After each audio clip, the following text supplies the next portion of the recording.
So the truck is still at the mechanic. They haven't called. I called, like I said yesterday, I called them yesterday morning and they said they couldn't get it to code, so I had hoped they would have at least diagnosed by now, but I haven't heard a word. So I would like to have it before this weekend.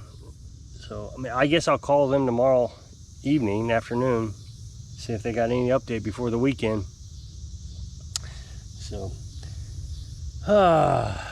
let's see. So this one I've been working on today, and I diagnosed it.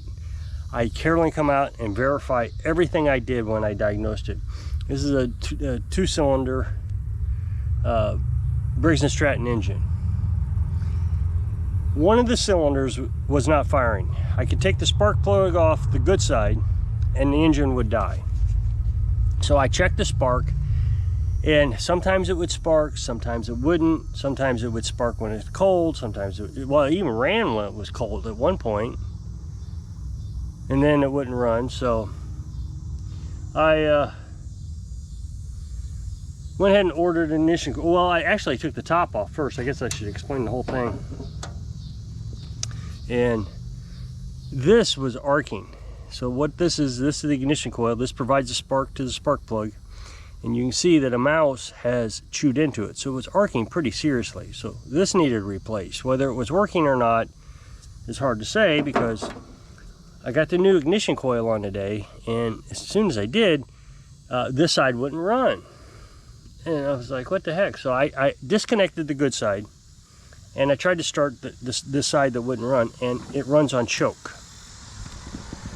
Now, I am 99% sure that if you have to run an engine on choke, that is a fuel-related issue. So I went to verify all this. Now remember, it has ran. It ran, yet when I diagnosed it, it ran. So, but as it warmed up, it would shut off. Maybe that's what it is. Maybe it. So anyway, I went in and Googled it just to make sure that I was right. And I didn't even ask the question like, what happens if your engine only runs on choke? Because I knew it would come back and say it was carburetor issue. I said, is there any possibility that the ignition coil, like the new ignition coil, could make my engine run on choke? And it said no. So I'm 99% sure that this is a carburetor issue. So this is a dual problem. Now what's interesting is the other side runs, which confused me at first until I actually started taking a look at the carburetor. It's a dual barrel carburetor. So that means that well, I can kind of show you. One side of the carburetor goes into this side, and one side of the carburetor goes into this side. So it appears that this side is clogged. So when I took the carburetor off, the jets did look crystallized, like there had been gas that had sterilized on it. So it is just confusing why it runs sometimes and sometimes it don't, and sometimes it runs on choke, sometimes it's chugs on choke. It's just all very confusing. So I'm down here with the ultrasonic cleaner, and we're going to try to get this cleaned up. So boy, this is confusing. Not confusing, but hard to diagnose when you have two problems at the same time. Now I know it's hard to hear when this thing's on, but we got just a few minutes left. I don't think I'm going to do much more work on it today. It's starting to get late. So I might even run this twice just to be sure. That way I can make sure that the temperature, well, since I'm down here, I just as well go ahead and crank it up for another 30 minutes.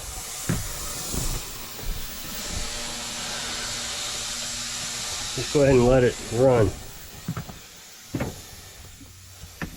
And the water, the solution, the cleaning solution, got real dirty. You can't see at the bottom. So I guess it's working. And Carolyn is pressure cooking chicken.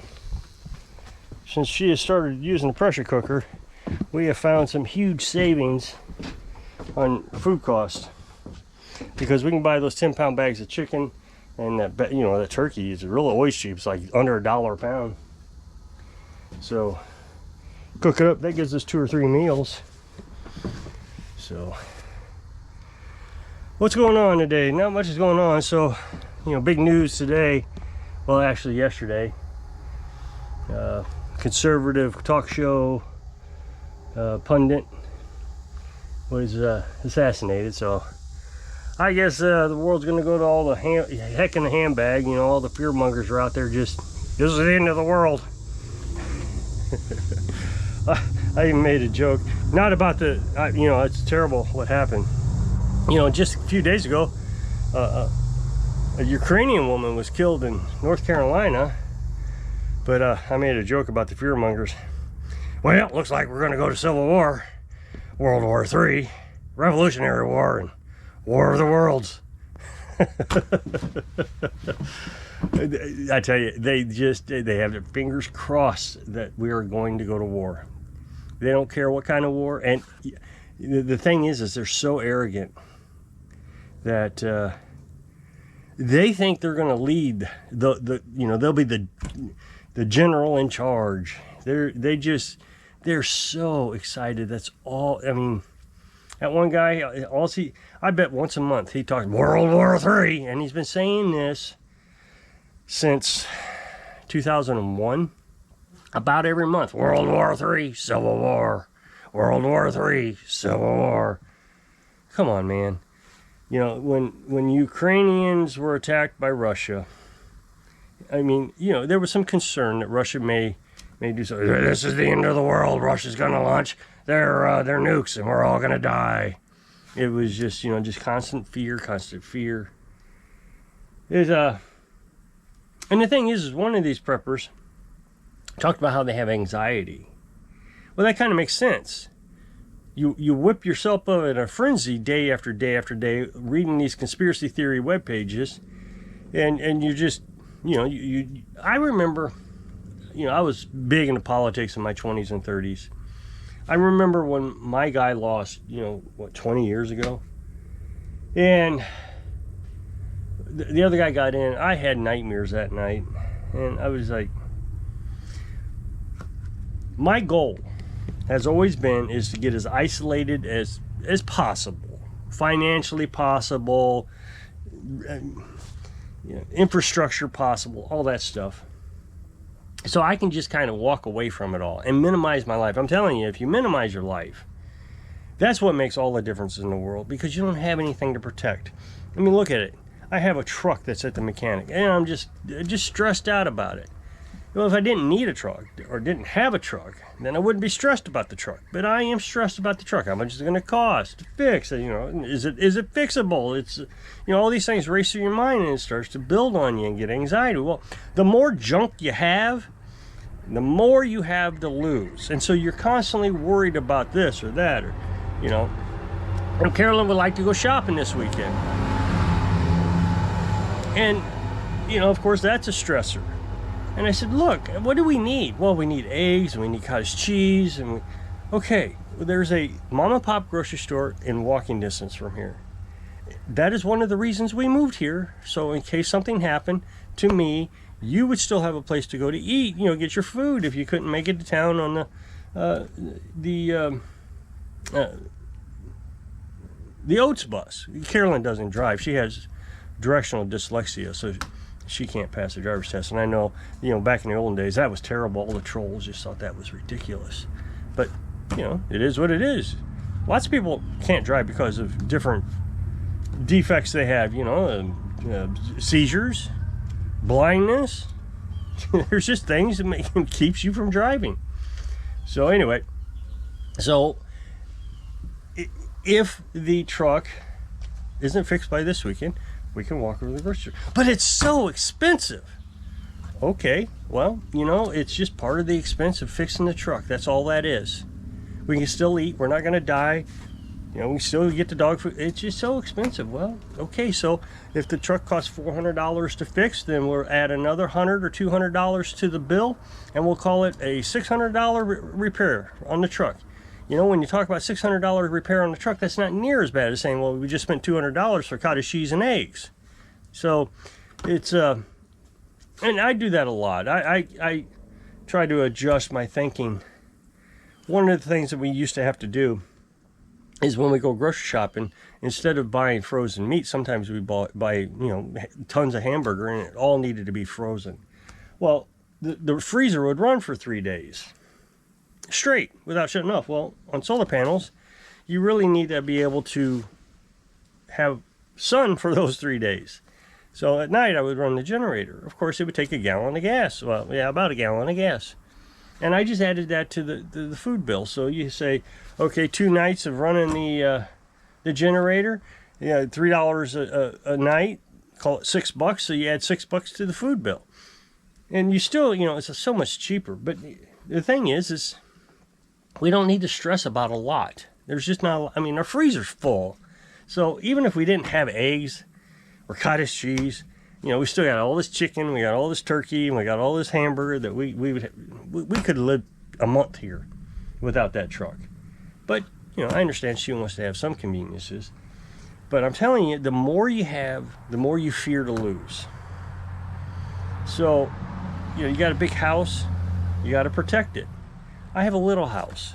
Even if the end of the world came and something destroyed the little house, I could find enough lumber, cut down trees or something and build something. I don't have to protect a $200, $300, $400 million investment. Got that camper down there. It's not in a livable condition right now. It doesn't have plumbing, and the plumbing froze and broke all the pipes, and it would need some repair, but we could stay in there and it would keep the rain off our head. So, like I said, the more you have, the more you fear that you're going to lose. And people really think that I'm crazy for minimizing my life. You got to have this, you got to have that. It makes life so much more difficult. Well, I had things. My ex-wife and I, we bought everything. We were constantly broke. We constantly lived on credit. When she left, I owed $50,000 in debt. I had we got debt free, and I don't have to worry about that debt anymore. That's what's so nice is if everything went to heck in a handbasket. The one thing I don't have to worry about is somebody coming and stealing what little I have. The banks, when I say come and steal, and the banks, I don't need to worry about it. They're not going to come after the house. They're not going to come after the property. Oh, you got taxes. You don't really own anything. $40 to $50 in state taxes each year. That's it. Now, the truck, that's more expensive. I think it's like almost $200. So if I want to continue to drive, I got to pay that. But you get the idea. Just minimize your lives. You don't need to pay a lot in taxes. Oh, I couldn't live like you do out there in that trash pit. I mean, look at your property. It's terrible. You need to clean that place up and groom it. Okay, well, if I groom it and clean it up, the assessor comes by, sees that it's went up in value.